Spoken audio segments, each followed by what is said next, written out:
அதே போலதான் சினம் அடையாது. ஒருத்தங்க நமக்கு தீங்கு செஞ்சுட்டாங்க, அவன் எனக்காக இது பண்ணிட்டான் அப்படி சொல்லி கோவப்படக்கூடாது. பேரண்ட்ஸ் வந்து பிள்ளைங்களை திட்டும் போது அவங்க எதுக்காக திட்டுறாங்க, நம்முடைய நல்லதுக்காக தான் திட்டுறாங்க அப்படி சொல்லி ஒவ்வொரு பிள்ளைகளையும் எடுத்து அதை அதன்படி நடக்கும்போது அது பிள்ளைகளுக்கும் ஆசீர்வாதத்தை கொடுக்க வல்லவரா இருக்கும். அல்லேலூயா. எந்த பேரண்ட்ஸுமே பிள்ளைங்களோட கெட்டதுக்காக எதுவுமே சொல்ல மாட்டாங்க. என் பிள்ளை நல்லா இருக்கணும், என் பிள்ளை எல்லாருக்கும் முன்மாதிரியா இருக்கணும்னு சொல்லிதான் எல்லா பேரண்ட்ஸுமே சொல்லுவாங்க. எந்த பேரண்ட்ஸுமே என் பிள்ளை கெட்டு போகணும்னு நினைக்கவே மாட்டாங்க. அதான் உண்மையான அன்பு. அதான் அன்பு சின்னம் அடையான்னு சொல்லியிருக்காங்க. அல்லேலூயா. இனி அன்பு தீங்கு நினையாது. தீங்கு நினையாது அப்படி பார்க்கும்போது நம்ம வந்து ஒருத்தங்க மேல அன்பா இருக்கிறோம், அவங்க வந்து தப்பு செஞ்சோம்னா அவங்கள பழி வாங்குற நினைப்பு வந்து நமக்கு எப்பவுமே வரக்கூடாது. ஏசப்பா சொல்லியிருக்கிறாரு, பழி வாங்குதல் எனக்கு உரியது, நானே பதில் செய்வேன். நம்ம பழி வாங்காம அவங்க செஞ்சதை கர்த்தரிடத்துல ஒப்பு கொடுத்து நம்ம ஜெபிக்கும் போது கர்த்தர் வந்து நம்மளை ஆசீர்வதிக்க வல்லவரா இருக்கிறார். கொலோசியர் 3:13 பார்ப்போம். ஒருவரே ஒருவர் தாங்கி ஒருவர் பேரில் ஒருவருக்கு குறைபாடு உண்டானால் கிறிஸ்து உங்களுக்கு மன்னித்தது போல ஒருவருக்கு ஒருவர் மன்னிங்க. இங்கேயாதான் சொல்லியிருக்காங்க. ஏசப்பா நம்மள மன்னிச்சிருக்காரு. அன்னைக்கு வந்து எல்லாருமே ஏசப்பாவுக்கு விரோதமா சாட்சி சொன்னாங்க. ஏசப்பா அன்னைக்கு எல்லாரையும் மன்னிச்சாரு. ஏசப்பா வந்து அன்னைக்கு வந்து மன்னிக்காம இருந்திருந்தா இன்னைக்கு நம்ம எதுவுமே இல்லை, நம்ம இந்த வாழ்ந்திருக்கவே மாட்டோம். நம்ம ஒவ்வொரு நாளும் செய்யற தப்ப அவர் மன்னித்து நம்ம ஒவ்வொரு நாளும் அவருடைய நாமத்தை நம்ம தூஷிக்கும் போது அவர் அதை மன்னித்து கொண்டுதான் இருக்கிறார். அதான் இது உண்மையான அன்பு இருக்கும்போது நம்ம பிறர் என்ன தப்பு செஞ்சாலும் நம்ம மன்னிப்போம். அவங்க நமக்கு விரோதம் எவ்வளவு பெரிய துரோகம் செஞ்சாலும் நம்ம மன்னிக்கிற மனப்பக்கம் வரும். அல்லேலூயா. அன்பு சத்தியத்தில் மகிழும். யோவான் 8:32. நீங்கள் ஒருவரே ஒருவர் அன்புள்ளவர்களா இருங்கள், அதனால் நீங்கள் என்னுடைய சீஷர்கள் என்று அறிந்து கொள்வீர்கள். அல்லேலூயா. போது அன்பு வந்து சத்தியத்தில் மகிழும். உண்மையான அன்பு இருந்தா நம்ம சத்தியம் வந்து ஊழியக்காரர்களிடம் வரும்போது அந்த வசனம் வந்து நமக்கு குத்துறதா இருந்தாலுமே நம்ம யோசிக்கலாம், என்ன குத்தி பிரசங்கிக்கிறாரு, இவருக்கு யார் நம்மளை பத்தி சொல்லி கொடுத்திருப்பா அப்படி நம்ம யோசிக்காம நான் மனம் திரும்ப ஏசப்ப ஒரு வாய்ப்பு தந்திருக்காருன்னு நினைச்சு அதுல கோவப்படாம நம்ம கர்த்தருடைய சமூகத்துல அறிக்கையிட்டோம்னா அதுவும் நமக்கு ஆசீர்வாதமா தான் இருக்கு. உண்மையான அன்பு நமக்கு இருந்தா எவ்வளவுதான் நமக்கு கஷ்டம் வந்தாலும் எவ்வளவுதான் இது வந்தாலுமே நம்ம கர்த்தருடைய சமூகத்துல காத்திருக்கிறவர்களா காணப்படும். அல்லேலூயா. அடுத்த வந்து பார்க்கும்போது அன்பு எல்லாவற்றையும் தாங்கும். இந்த வசனம் எனக்கு ரொம்ப பிடிக்கும். அன்பு வந்து எல்லாவற்றையுமே தாங்கும். யார் அடிச்சாலும் யாரு திட்டினாலும் அந்த அன்பு வந்து தாங்கும். உண்மையான அன்பு அதான். நம்ம வந்து இப்போ ஒவ்வொருத்தரையும் பார்க்கும்போது ஒருத்தங்க நமக்கு தீங்கு பண்ணா அதை மன்னிக்க வேண்டிய மனப்பக்குவம் நமக்கு இருக்காது. நம்ம பழி வாங்கணும், அவங்க மேல ஒரு வெறியாதான் இருப்போம். ஆனா உண்மையான அன்பு இருந்தா எல்லாவற்றையுமே தாங்கும். நமக்கு எவ்வளவுதான் கஷ்டம் வந்தால் எவ்வளவுதான் போராட்டம் அவங்க நமக்கு கொடுத்தாலுமே அதை தாங்க வேண்டிய மனப்பக்குவம் உண்மையான அன்பு இருந்தா அது கண்டிப்பா நம்ம தாங்குவோம். அல்லேலூயா. அடுத்த வந்து அன்பின் நிலைத்தன்மை பத்தி பார்ப்போம். 1 கொரிந்தியர் 13:8-13 வரைக்கும் அன்பின் நிலைத்தன்மையை குறிக்கிறது. அன்பு ஒரு காலம் ஒழியாது. தீர்க்க தரிசனங்கள் ஆனாலும் ஒளிந்துப்போம், அந்நிய பாஷைகள் ஆனாலும் ஒளிந்துப்போம், அறிவானாலும் ஒளிந்துப்போம். நம்முடைய அறிவு குறைவுள்ளது, நாம் தீர்க்க தரிசனம் சொல்லுதலும் குறைவுள்ளது. நிறைவானது வரும்போது குறைவானது ஒளிந்துப்போம். நான் குழந்தையா இருந்த போது குழந்தையை போல பேசினேன், குழந்தையை போல சிந்தித்தேன், குழந்தையை போல யோசித்தேன். நான் புருஷனான போதே குழந்தைக்கு ஏற்றவற்றை பொறித்து விட்டேன். இப்பொழுது கண்ணாடியிலே நிலையாட்டமே பார்க்கிறேன், இப்பொழுது முகமாய் பார்ப்போம். இப்பொழுது நான் குறைந்த அறிவு உள்ளவன், அப்பொழுது நான் அறியப்பட்டிருக்கிறபடி அறிந்து கொள்ளேன். இப்பொழுது விசுவாச, நம்பிக்கை, அன்பு 3 நிலைத்திருக்கிற இவைகளில் அன்பே பெரியது. அல்லேலூயா. இந்த வசனம் ஸ்டார்டிங்ல நம்ம பார்க்கும்போது அன்பு ஒரு காலம் ஒழியாது. அன்பு உண்மையான அன்பு வந்து ஒரு காலம் ஒளிந்து போவாது. தீர்க்க தரிசனம் சொல்கிறவர்களா இருக்கலாம், அந்நிய பாஷை பேசுறவர்களா இருக்கலாம், அவங்க ஆவிக்குரிய வாழ்க்கையில கர்த்தருக்கென்று வாழ்கிறவர்களா இருக்கலாம். ஆனா அவங்க அன்பு இல்லாம இருந்தா அவங்களுக்கு அதெல்லாம் நோ யூஸ். அவங்க அன்புள்ளவர்களா இருந்தாதான் அவங்க எவ்வளவுதான் கிருபை அவங்களுக்குள்ள இருந்தாலுமே ஒரு அன்பு இருந்தாதான் அது வந்து பிரயோஜனமா இருக்கும். ஒரு அன்பு இருந்தாதான் அது வந்து கர்த்தருடைய சமூகத்துல போய் எட்டும். அல்லேலூயா. அடுத்த வந்து 13ஆம் வசனத்தை பார்ப்போம். இப்பொழுது விசுவாச, நம்பிக்கை 3 இவைகளில் அன்பே பெரியது. Faith, hope, love. இந்த 3லயுமே சிறந்தது லவ் தான், அன்பு தான். அது வந்து விசுவாசமா இருக்கும். நான் விசுவாசமா இருக்கேன். இப்போ வந்து நமக்கு வந்து ஒரு பலவீனமா இருக்கலாம். நம்ம அதுக்கு பலவீனத்துல இருந்து விடுதலைக்காக ஹாஸ்பிட்டல் போகாம விசுவாசத்தோடு காத்து இருக்கிறோம். அந்த விசுவாசம் வந்து நமக்கு இருக்குது. ஆனா பலவீனம் குறையல. ஏன் குறையல? நம்ம இடத்துல அன்பு இருக்கா?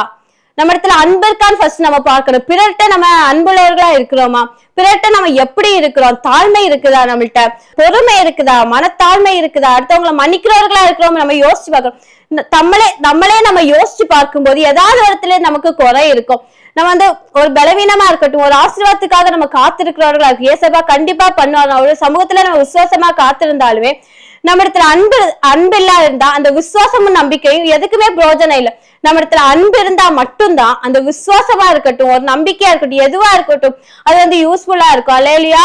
அன்புங்கிறது வந்து ஒரு கிறிஸ்தவ வாழ்க்கைக்கு எவ்வளவு முக்கியமானது என்று இந்த 1 கொரிந்தியர் 13 சொல்லிக்கிறேன். இந்த 1 கொரிந்தியர் 13 பார்த்தோம்னா இந்த வசனம் ஃபுல்லுமே ஒரு மனுஷன் வந்து எப்படி இருக்கணும், எப்படி அன்பா இருக்கணும். இந்த வசனத்தை வந்து நான் சின்ன வயசுலயே படிச்சிருக்கேன். ஆனா எனக்கு அந்த அளவுக்கு எதுவுமே புரிஞ்சது கிடையாது.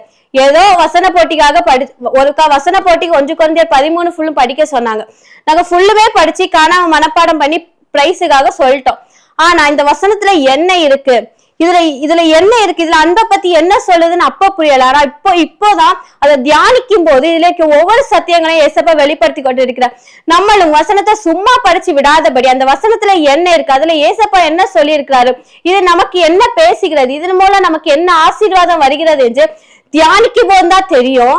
அந்த வசனம் வந்து நம்ம வாழ்க்கைக்கு வந்து எவ்வளவு முக்கியமானது. இந்த 1 கொரிந்தியர் 13 வந்து எங்கம்மா அடிக்கடி சொல்லுவாங்க, உங்க வாழ்க்கைக்கு முக்கியமானது மக்களே, இதை படிங்கன்னு சொல்லும் போது கூட சும்மா படிப்போம், ஆனா அது எங்களுக்கு புரியாது. ஆனா இப்பதான் புரியுது. இந்த 1 கொரிந்தியர் 13 நம்முடைய ஆசீர்வாதத்திற்கு, வாழ்க்கையின் விட நம்முடைய ஆசீர்வாதத்துக்கு, நம்முடைய மேன்மைக்கு, நம்முடைய சந்ததிக்கு எவ்வளவு முக்கியமானது என்று இப்பதான் புரியுது. நீங்களும் படிச்சு பாருங்க. இந்த 1 கொரிந்தியர் 13 தியானிக்கும் போது அதுல இருக்க ஒவ்வொரு சத்தியங்களும் வெளிப்படும். நம்ம எப்படி வாழணும், பிறர்கிட்ட எப்படி பழகணும், எப்படி பேசணும், ஒருவருக்கு ஒருவர் எப்படி இருக்கணும், கிறிஸ்தவ வாழ்க்கைக்குள்ள நம்ம எப்படி இருக்கணும், எப்படி உதவி செய்யணும், எந்த மாதிரி எல்லாம் இருக்கணும்னு 1 கொரிந்தியர் 13 ஃபுல்லுமே சொல்லியிருக்காங்க. அல்லேலூயா. அடுத்து பார்க்கும்போது இந்த அன்புக்கு வந்து பொருத்தமான ஒரு கதை பார்க்கும்போது நல்ல சமாரியான் கதை, லூக்கா 10 அதிகாரம் 23-37 நம்ம ஃபுல்லும் படிச்சோம்னா, என்னன்னா எருசலேம்ல இருந்து எரிகோவுக்கு போகையில வந்து ஒரு மனுஷன் வந்து எருசலேம்ல இருந்து எரிகோவுக்கு போயிட்டு இருப்பாரு. அப்ப வந்து கலற்கையில அகப்பட்டு அவர் வந்து குற்றுயிரா இருக்கும்போது ஆசாரியர் வருவாங்க, லேவியர்கள் வருவாங்க, எல்லாருமே வந்து ஒதுங்கிதான் போவாங்க. ஆசாரியர்கள் கர்த்தருடைய ஊழியக்காரன் கூட அந்த குற்றுயிரா கடந்த மனுஷனை பார்த்து ஒதுங்கிதான் போவாங்களே தவிர்த்து அவங்களுக்கு உதவி செய்ய மாட்டாங்க. ஆனா நல்ல சமாரியன் ஒருத்தர் வந்து அந்த குற்றுயிரா கடந்த மனுஷனுக்கு உதவி செய்வார். அந்த நல்ல சமாரியனோட மனசு நமக்குள்ள இருக்கா? துன்பப்படுத்துகிறவர்களுக்கு நம்ம உதவி செய்கிறோமா? காயப்பட்டு கிடக்கிறவர்களுக்கு நம்ம காயம் கட்டுகிறோமா? அடுத்தவர்களுக்கு ஆறுதலா இருக்கிறோமா? நமக்கு தீங்கு செய்கிறவங்களுக்கு நம்ம உதவியா இருக்கிறோமா? நமக்கு துரோகம் செய்கிறவர்களை மன்னிக்கிறோமா? அதுல உண்மையான அன்பு, நல்ல சமாரியனோட அன்பு வந்து எவ்வளவு உண்மையான அன்பா இருந்திருக்கும். அவ்வளவு பேர் ஒதுங்கி போனாங்க. ஆனா அந்த நல்ல சமாரியன் உதவி செஞ்சிருக்காருன்னா அது வந்து அது யோசிச்சு கூட பார்க்க முடியல. ஒரு மனுஷனுக்கு வந்து அன்பு இருக்கும் தான், எல்லார் மேலயும் அன்பு இருக்கும். ஆனா அந்த அன்பு வந்து நம்ம எப்படி இருக்குது, ஒருத்தவங்க மேல நம்ம வச்சிருக்க அன்பு ட்ரூவா இருக்கா ஃபேக்கா இருக்கான்னு பாக்கணும். ஒருத்தவங்க வந்து நமக்கு அன்பு கொடுக்குறாங்க, நம்மளும் அவங்கள்ட்ட அன்பா இருக்கும். அவங்க கொடுக்குற அன்பு வந்து நம்ம எப்படி இருக்கு, ஒரு உண்மையான அன்பா இருக்கா, இல்ல அவங்க வந்து ஜஸ்ட் ஒரு பணத்துக்காகவோ ஒரு பொருளுக்காகவோ நம்ம கிட்ட பரவலாங்களா நம்ம பார்க்கணும். அல்லேலூயா. உண்மையான அன்பு எங்க இருக்கோ அதை கண்டறியணும். நம்ம இப்போ உலகத்துல பார்க்கும்போது பணத்தை தேடி நிறைய பேர் பணம் இருக்கவங்களா அன்பு செலுத்துவாங்க, அழகு இருக்கவங்களா அன்பு செலுத்துவாங்க. உண்மையான அன்பு உள்ளவங்க கிட்ட யாருமே போக மாட்டாங்க. ஏன்னா உண்மையான அன்பு இருக்க இடத்துல கண்டிப்பு இருக்கும், சிரிச்சிப்பு இருக்கும். ஆனா உண்மையான அன்பை தேடி யாருமே போக மாட்டாங்க. அந்த ஃபேக்கான அன்பை தேடிதான் எல்லாருமே போவாங்க. பணமா இருக்கட்டும், அழகா இருக்கட்டும், நகையா இருக்கட்டும், பொண்ணா இருக்கட்டும், பொருளா இருக்கட்டும், எதுவா இருக்கட்டும், யார்கிட்ட அது நிறைய இருக்கோ இப்போ உள்ள காலத்துல பொண்ணு பொருள் நகை அதிகமா இருக்கவங்க கிட்டதான் எல்லாருமே போவாங்க. ஆனா உண்மையான அன்பு இருக்கவங்க கிட்ட யாருமே வர மாட்டாங்க. உண்மையான அன்பு வந்து எப்படின்னா, அது நம்ம ஒரு தப்பு செஞ்சாலுமே அது நம்ம மன்னிக்கும். ஒரு தப்பு செஞ்சா இது தப்புன்னு நம்மள சுட்டி காட்டும். ஒரு தப்பு செஞ்சா இது நீ பண்ணாத, இது உனக்கு தேவை கிடையாது, அந்த மாதிரி சொல்லும். ஒரு பொருள் நம்ம வாங்கணும்னா இது இப்போ உனக்கு தேவையில்லை. நம்ம பேரண்ட்ஸை பார்த்தோம்னா நம்ம ஒரு பொருள் வாங்கும் போது அவங்க சொல்லுவாங்க, இது எதுக்கு வாங்குற, இப்போ உனக்கு தேவை கிடையாது, இதெல்லாம் இது வாங்கக்கூடாது அப்படி சொல்லி நம்மள திட்டுவாங்க. ஆனா நமக்கு அது பிடிக்காது. நம்ம என்ன பண்ணிப்போம், அவ அதெல்லாம் வச்சிருக்கா, எனக்கும் இது வாங்கணும். நம்ம அம்மாக்கு தெரியும் தான் பிள்ளைக்கு எந்த டைம்ல எது வாங்கி கொடுக்கணும். அந்த அன்பு தான் உண்மையான அன்பு. அதே போலதான் நம்முடைய வாழ்க்கையில அநேகர் வந்து போவாங்க. நம்ம அவங்கள்ட்டே அடாப்ட் ஆகாதபடி அவங்க எப்படிப்பட்டவங்க அவங்க நமக்கு தார அன்பு உண்மையான அன்பா, அவங்க இல்ல ஏதோ ஒரு யூஸுக்காக தான் நம்மள யூஸ் பண்ணிக்கிறாங்களா, அந்த மாதிரி நம்ம யோசிச்சு உண்மையான அன்பு தாரவங்களுக்கு நீங்களும் உண்மையான அன்பு கொடுக்கணும். ஒருவேளை அவங்க உங்ககிட்ட ஃபேக்கா பழகலாம், ஆனா நீங்க உண்மையா இருக்கும்போது அவங்கள்ட்ட நீங்க உண்மையா இருக்கும்போது கர்த்தர் உங்களை ஆசீர்வதிக்க வல்லவரா இருக்கிறார். அல்லேலூயா. அடுத்த பார்க்கும்போது அன்பு தேவனே பிரதிபலிக்கிறது. ஒரு அன்பு நம்ம ஒரு பிள்ளைங்க அன்பா இருந்தா அது தேவனை பிரதிபலிக்கிறதா. நம்ம எவ்வளவு அன்பா இருக்கிறோம் அது தேவனை பிரதிபலிக்கிறது சொல்லுது. யோவான் 13:35 வசனத்தை பார்ப்போம். நீங்கள் ஒருவர் அன்புள்ளவர்களா இருங்கள், அதனால் நீங்கள் என்னுடைய சீஷர்கள் என்று எல்லோரும் அறிந்து கொள்வீர்கள் என்றார். இந்த வசனத்தை நான் பார்த்தோன்னே என்னுடைய வாழ்க்கையில நடந்த ஒரு சாட்சி. நான் என்னுடைய பெருமைக்காகவோ என்னுடைய புகழுக்காகவோ இதை நான் சொல்லல. நான் சென்னையில படிச்சிட்டு இருக்கேன். நான் ஊருக்கு வரும்போது ரயில்வே ஸ்டேஷன்ல ஒரு தாத்தாவை பார்த்தேன். அக்கா டிக்கெட் எடுத்து போயிட்டாங்க. நானும் ஒரு ஆன்டி பொண்ணும் நின்னோம். அப்போ ஒரு வயசான தாத்தா என்கிட்ட கேட்டாருமா கூல் ட்ரிங்க்ஸ் கொடுக்குறியா அப்படி. நான் அந்த கூல் ட்ரிங்க்ஸ் வாய் வச்சு குடிச்சனால அவங்க கிட்ட கொடுக்கல. அப்போ நான் சொன்னேன் என்கிட்ட கூல் ட்ரிங்க்ஸ் பேக்ல இருக்கு தாத்தா, நான் எங்க அக்கா விட்டு எடுத்தாரேன் அப்படின்னு. அப்போ அக்கா வந்தோடனே நான் பேக்ல இருந்து எடுத்து கொடுத்தேன். ஆனா அந்த தாத்தா சொல்றாரு, நீ தருவேன்னு தெரியுமா, நீ ஏசப்பாவை ஆராதிருக்கிற பிள்ளை அப்படி சொல்லிட்டு அவர் ஒரு வசனத்தை சொல்லுவாரு, வானத்தையும் பூமியும் படைத்த கத்தராலே நீங்கள் ஆசீர்வதிக்கப்பட்டவர்கள் அப்படி சொல்லிட்டு என்ன பார்த்து சிரிச்சிட்டு அப்படியே அவர் ஏசப்பாவை மகிமைப்படுத்திட்டே இருப்பார். அந்த நேரம் எனக்கு அது எதுவுமே பெருசா தோணலச்சா, ஏதோ அவர் சொல்லிக்கிறாரு அப்படின்னு தான் தோணுச்சு. அதுக்கப்புறம் நான் யோசிக்கும் போது ஒரு வயசான தாத்தா நம்மள்ட்ட கேட்கும் போது நம்ம பிச்சைக்காரன் அவரை பார்க்காதபடி ஒரு மனுஷன்னு நினைச்சு நான் அவர்கிட்ட பேசினனால்தான் அவர் என்ன ஆசீர்வதிச்சாரு. நான் எவ்வளவு பேர் என்ன ஆசீர்வச்சிருக்காங்க, எவ்வளவு பேர் நல்லா இருப்பமா, உங்க அப்பா இப்படி பண்றாரு நீ நல்லா இருப்ப அப்படி சொல்லியிருக்காங்க. ஆனா எனக்கு அந்த பிச்சைக்கார தாத்தா தந்த ஆசீர்வாதம் அவ்வளவு சந்தோஷமா இருந்துச்சு. நான் ஒவ்வொரு நாளும் போன் பண்ணும்போது அம்மாட்ட சொல்லுவேன், அம்மா அந்த தாத்தா இப்படி சொன்னாங்கம்மா. நான் எல்லார்ட்டையுமே சொல்லியிருக்கேன், என் கூட இருக்க எல்லார்கிட்டையும் சொல்லுவேன், அந்த தாத்தா என்னை இப்படி ஆசீர்வதிச்சாரு, அந்த தாத்தா என்னை இப்படி பேசினாரு, நல்லா சந்தோஷம். ஏன்னா அந்த ஒருத்தங்க நம்மள ஆசீர்வதிக்கிறாங்க. ஏன்னா நம்முடைய குணத்தை பார்த்து நான் அன்னைக்கு அவர்கிட்ட கூல் ட்ரிங்க்ஸ் இல்ல, நான் அவர்கிட்ட பேசாம போயிருந்தேன், அந்த பெரிய ஆசீர்வாதம் எனக்கு கிடைச்சிருக்காருன்னா இவ்வளவு நாள் எனக்கு கிடைச்சதை விட அந்த ஆசீர்வாதத்தை தான் மேன்மையா நினைக்கிறேன். ஏன்னா வயசானவர் ஒதுங்கி இருக்கிற, அவருக்கு வீடும் இல்லை எதுவுமே கிடையாது. அவர் அந்த ஸ்டேஷன்ல இருந்து பிச்சை எடுத்துட்டு இருக்காரு. என்னை பார்த்தோன்னா அவரு கூல் ட்ரிங்க்ஸ் அவர் எழும்பி என்னை பிளஸ் பண்ணாரு. எனக்கு ரொம்ப சந்தோஷமா இருந்துச்சு. நான் அந்த நேரம் கூட எதுவுமே காமிச்சுக்கல. வீட்டுல அம்மா தான் கேட்டுச்சு, ஒரு ஆன்டியும் சொல்லியிருக்காங்க இப்படி நடந்துச்சா அப்படின்னு. அவன் அம்மா என்கிட்ட கால் பண்ணி கேட்டாங்க, என்ன மக்களே எப்படி நடந்துச்சா, அந்த தாத்தா என்ன சொன்னாங்க அப்படின்னு. நான் அம்மாட்ட சொல்லும் போது நான் யோசிக்கும் போது எனக்கு அவ்வளவு சந்தோஷம். நான் இந்த மாதிரி ஒரு சந்தோஷத்தை இது வரைக்கும் அனுபவிச்சதே கிடையாது. நான் எல்லாத்தையும் சொல்றேன், அந்த தாத்தா என்கிட்ட பேசினாரு. அதுக்கப்புறம் எங்க பிச்சைக்காரங்களை கண்டாலும் ஏழைகளை கண்டாலும் எனக்கு அவங்களுக்கு உதவி செய்யணும், அவங்களுக்கு ஹெல்ப் பண்ணணும், அந்த மாதிரி ஒரு எண்ணம் தான் வருமே தவிர்த்து அவங்கள இவங்களுக்கு உதவி செய்யக்கூடாது அந்த மாதிரி எல்லாம் தோணாது. அதான் இந்த வசனத்துல சொல்லி இருக்கு, நீங்கள் ஒருவரில் ஒருவர் அன்புள்ளவர்களா இருந்தால் அதனாலே நீங்களுடைய சீஷர்கள் என்று எல்லோரும் அறிந்து கொள்வார். நாளைக்கு அவருக்கு உதவி பண்ணனால்தான் அவர் என்ன பார்த்து சொன்னார், நீ ஏசப்பா பிள்ளை, நீ கடவுளை ஆராதிக்கிற பிள்ளை அப்படி சொல்லி அவர் சொல்லும் போது எனக்கு அவ்வளவு சந்தோஷமா இருந்துச்சு. அதே போலதான் நம்முடைய வாழ்க்கையிலையும் யாரு என்ன என்று பார்க்காதபடி ஒருத்தவங்க உதவின்னு கேட்டா அவங்களுக்கு உதவி செய்யணும். அதே போல இன்னொரு சாட்சி நான் கேள்விப்பட்டு அப்பா சொல்லியிருக்காங்க ஒரு சாட்சி. அது என்னன்னா, ஒரு போதகர் பிரேயர் பண்ணுவாராம், ஏசப்பா எல்லா நாளும் என் சர்ச்சைக்கு வாங்க ஏசப்பா அப்படி. அப்போ ஒரு நாள் அவங்க சர்வீஸ் நடந்துட்டு இருக்கும்போது ஒரு பிச்சைக்கார தாத்தா வந்தாங்களாம். அப்போ சர்ச்சில் பிச்சைக்கார தாத்தா வரான்னு சொல்லி எல்லாரும் அந்த பிச்சைக்கார தாத்தாவை விரட்டி விட்டுட்டாங்க. அதுக்கப்புறம் என்ன ஆச்சுன்னா, அந்த பாஸ்டர் ஏன் ஏசப்பா என்னை வரல அப்படி. அப்போ அந்த ஏசப்பா சொன்னாங்களாம், நான் உன் சர்ச்சைக்கு வந்தேன், நீ என்னை விரட்டி விட்டுட்ட அப்படின்னு. அந்த பிச்சைக்கார வடிவுல ஏசப்பா வருவாரு. யார் வடிவுலயும் ஏசப்பா நம்ம அவங்களுக்கு நம்ம ஹெல்ப் பண்ணும் போது நம்ம ஏசப்பாவை ஹெல்ப் பண்ற. நானும் அன்னைக்கு அதான் யோசிச்சேன், ஒருவேளை இவங்க ஏசப்பாவா இருக்குமோ, என்ன சோதிக்கும்படி ஏசப்பா வந்திருப்பாங்க. நாளைக்கு நல்ல சந்தோஷமா இந்த ஏசப்பா வந்திருக்காங்க, ஏசப்பா என்ன ஆசீர்வதிச்சிருக்காங்க அந்த மாதிரி யோசிச்சேன். அல்லேலூயா. நம்முடைய வாழ்க்கையில அப்படிதான் நம்முடைய அன்பின் நிமித்தம் நம்முடைய அன்பு வெளிப்படும் போது அவங்க சொல்லணும், இவன் ஏசப்பா பிள்ளை, அன்பா இருக்கா, எல்லார்கிட்டையும் தாழ்மையா இருக்கா, நம்ம பெருமை இல்லாம தாழ்மையா அமைதியா ஏசப்பா கிட்ட அமர்ந்து இருக்கும் போது எவ்வளவு பெரிய ஆசீர்வாதமா இருந்தாலும் நமக்கு இப்ப இருக்கிறத நம்ம பார்க்க கூடாது. இப்ப ஏசப்பா நம்மள ஆசீர்வதிக்காம இருக்கலாம், ஆனா நம்ம செய்கிற ஒவ்வொரு தான தர்மங்களும் நம்மள பெரிய உயர்வுக்கு கொண்டு வரும். நாங்க இந்த இடத்துல நின்று பேசுறோம்னா அதுக்கு ஒரே காரணம், எங்க அப்பா செஞ்ச ஒவ்வொரு தான தர்மங்களும் அவங்க ஒவ்வொருவரையும் வந்து உண்மையா நேசிச்சாங்க. அதனாலதான் ஏசப்பா எங்களை இவ்வளவு உயர்த்தி இருக்காரு. அவங்க வந்து யாரையுமே தாழ்ந்தவன் உயர்ந்தவன் ஜாதி எதுவுமே பாக்குறது, யாரு வந்தாங்களோ எல்லாருக்கும் சாப்பாடு கொடுத்து எல்லாரையும் திருப்தியா நடத்துவாங்க. எல்லா இடத்துல உண்மையான அன்பு வச்சிருக்காங்க. அந்த உண்மையான அன்பு மூலம்தான் அநேக ஆசீர்வாதங்கள் எங்களை கடந்து வந்துச்சு.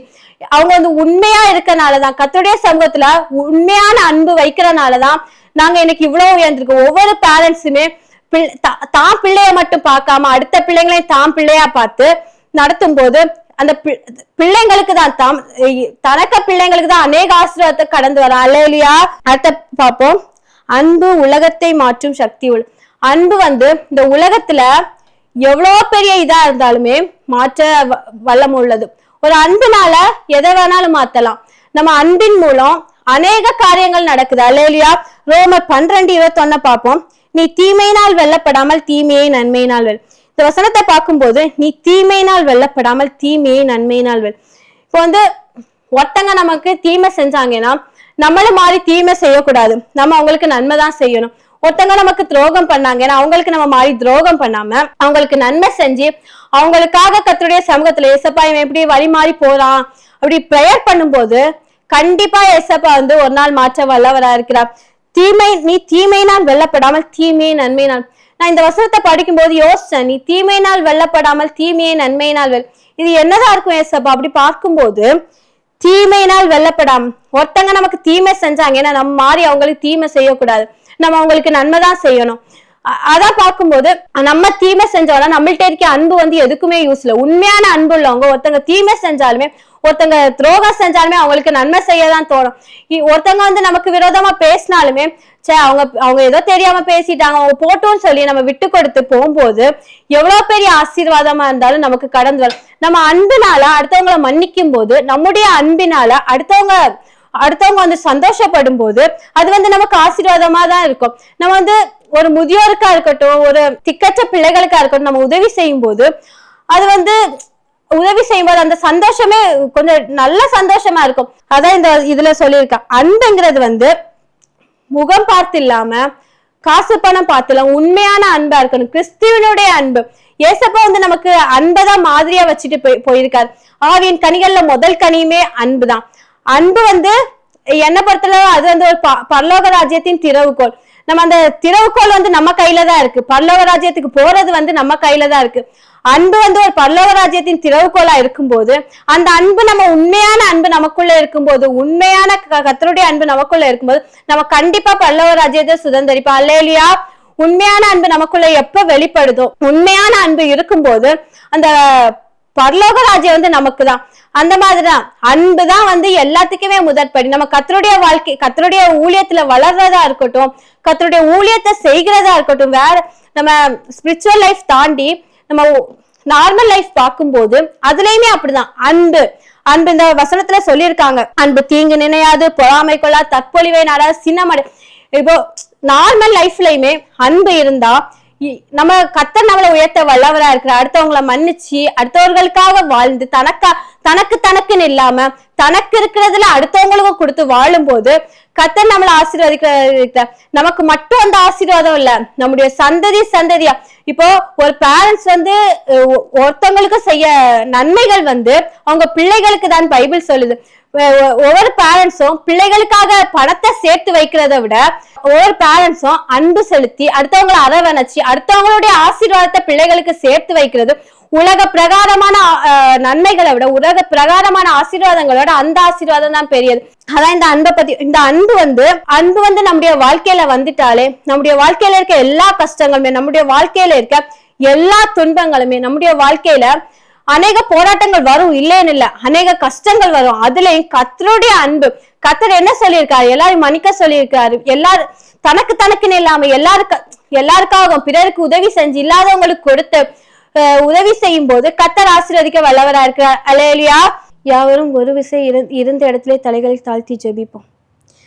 ஏசப்பா ஸ்தோத்திரம் ஏசப்பா, ஸ்தோத்திரம் ஏசப்பா, ஸ்தோத்திரம் ஏசப்பா. ஒரு பிள்ளைங்களே ஏசப்பா உங்க அன்பை உணரணும் ஏசப்பா. உங்க அந்த கல்வாரி அன்பு ஏசப்பா ஒவ்வொரு பார்க்கணும் ஏசப்பா. ஒவ்வொரு ஏசப்பா நீங்க சிந்தப்பட்ட ரத்தத்தின் அன்பு ஏசப்பா ஒவ்வொரு உணரணும் ஏசப்பா. நீங்க சிலுவையில மாதிரியை காட்டி தந்தே ஏசப்பா. அந்த அன்பு ஏசப்பா இதை பார்த்துட்டு இருக்க ஒவ்வொரு பிள்ளைகளும் உணரணும் ஏசப்பா. உங்க அன்பின் மூலம் ஏசப்பா, உங்க அன்பு ஏசப்பா ஒவ்வொரு பிள்ளைகள் மத்தியிலும் வெளிப்படணும் ஏசப்பா. ஸ்தோத்திரம் ஏசப்பா, ஸ்தோத்திரம் ஏசப்பா. அன்பே கல்வாரி அன்பே, உம்மை பார்க்கையிலே என் உள்ளம் மூடையுதையா. எல்லாரும் சேர்ந்து பாடுவோமா? அன்பே கல்வாரி அன்பே, உம்மை பார்க்கையிலே என் உள்ளம் மூடையுதையா. தாகம் தாகமென்றி எனக்காயேங்கி நின்றி, தாகம் தாகமென்றி எனக்காயேங்கி நின்றி, பாவங்கள் சுமந்தீ எங்கள் பரிகார பலியானீர். பாவங்கள் சுமந்தீர் எங்கள் பரிகார பலியானீர். அன்பே கல்வாரி அன்பே, உம்மை பார்க்கையிலே என் உள்ளம் மூடையுதையா.